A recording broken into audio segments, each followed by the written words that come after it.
Hi, my name is Elaine Bastismo. So this video I will discuss about the overview of electrochemistry method analysis. So this is the introduction of electrochemical method analysis. So electrochemistry is a branch of chemistry concerned with the interaction of electrical and chemical effects. It is a large part of this field deals with the study of chemical changes caused by the passage of an electrical current and the production of electrical energy by chemical reaction. It is named electrochemistry because it originated from the study of the movement of electrons in an oxidation reduction reaction.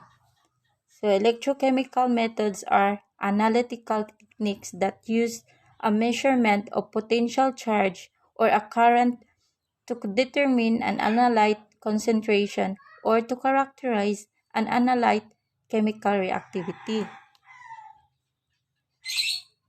It is a qualitative and quantitative methods of analysis based on electrochemical phenomena occurring within a medium or at the phase boundary and related to changes in the structure, chemical composition, or concentration of the compound being analyzed. These methods are divided into 5 major groups. The first one is potentiometry, and the third one is of voltammetry, third one is colorimetry, and the fourth conductometry, and the last one is a dielectrometry. So application of obtaining thermodynamic data about a reaction.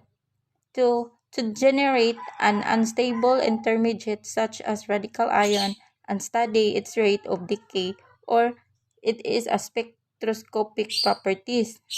And number 3, they use to analyze a solution for trace amount of metal ions or organic species.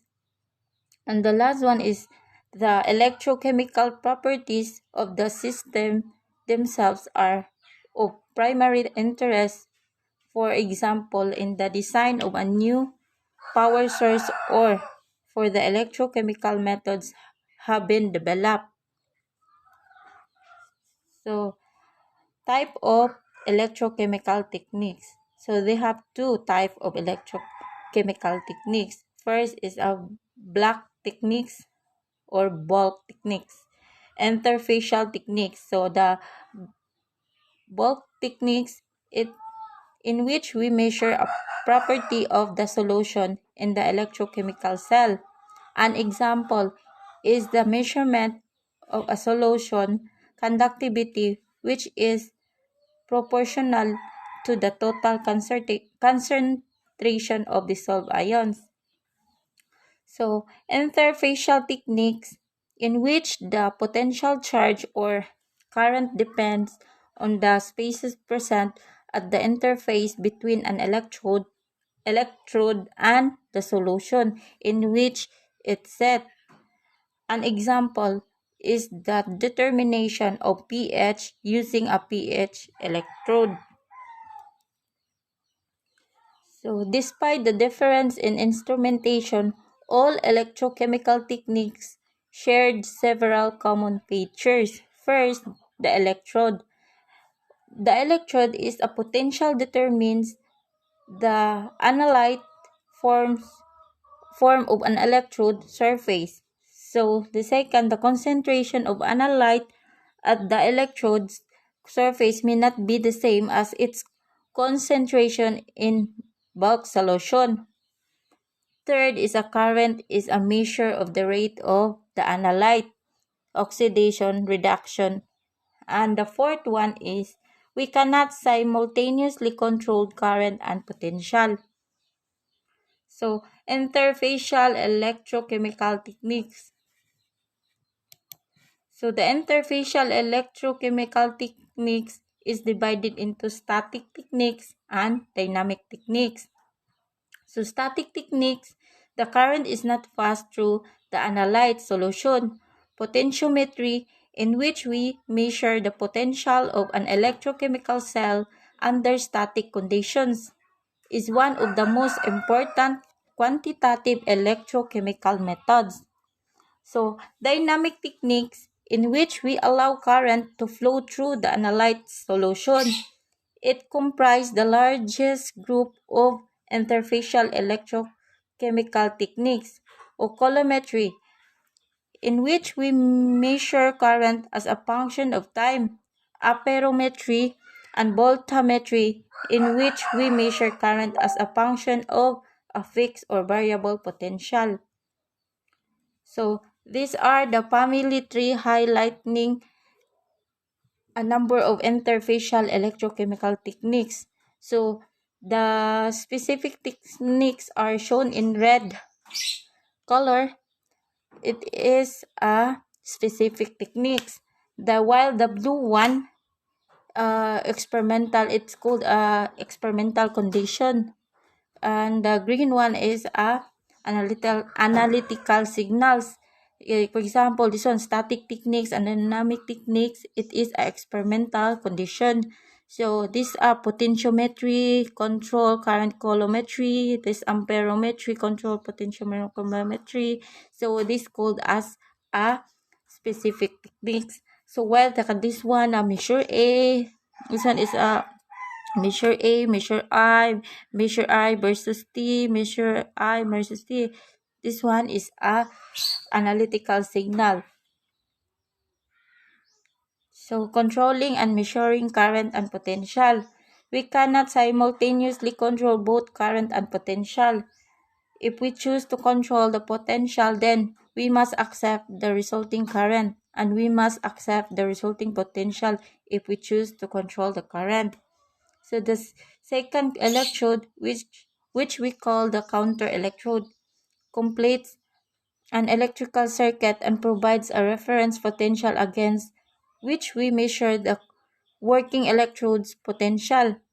Ideally, the counter electrode potential remains constant so that we can assign to working electrode any change in the overall cell potential. So electrochemical measurements are made in an electrochemical cell consisting of two or more electrodes, and the electronic circuitry for controlling and measuring the current and the potential. The simplest electrochemical cell uses two electrodes. The potential of one electrode is sensitive to the analyze concentration and is called the working electrode or the indicator electrode. If the counter electrode's potential is not constant, we replace it with two electrodes, a reference electrode whose potential remains constant, and an auxiliary electrode that completes the electrical circuit. Because we cannot simultaneously control the current and the potential, there are only three basic experimental design. So first is measure the potential when the current is zero. The second, measure the potential while controlling the current. The third one is measure the current while controlling the potential.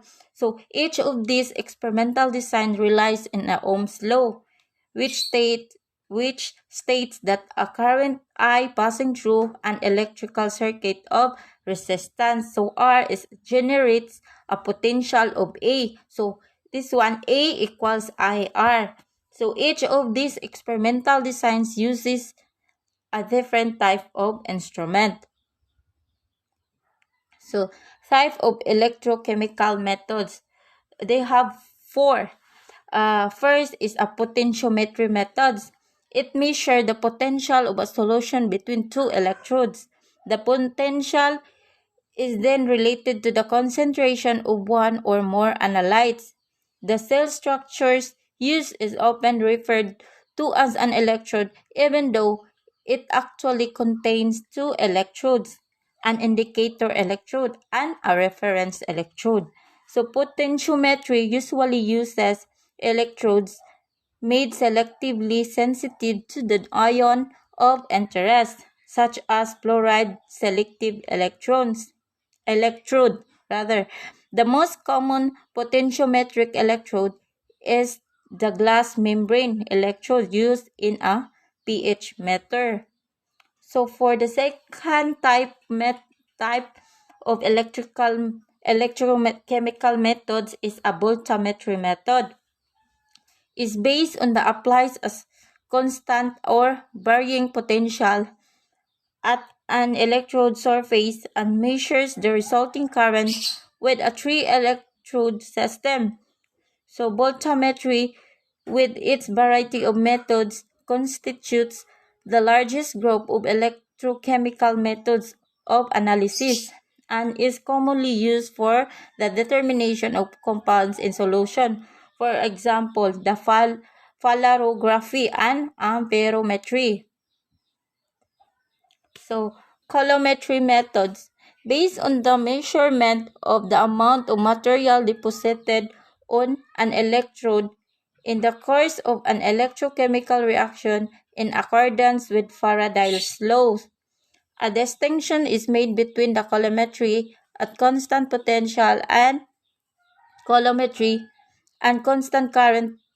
Colorimetry uses applied current or potential to completely convert an analyte from one oxidation state to another. In this experiment, the total current passed is measured directly or indirectly to determine the number of electrons passed. So knowing the number of electrons passed can indicate the concentration of the analyte or when the concentration is known. So the number of electrons transferred in the redox reaction. So the last one is the conductometry methods, in which the electrical conductivity of electrolytes, aqueous or unaqueous solution, colloid system and solids is measured, and it is based on the change in the concentration of a compound or the chemical composition of a medium in the interelec- interelectrode space. Interelectrode space. So these are all the overview of electrochemical methods analysis. So this all about my reports, and thank you.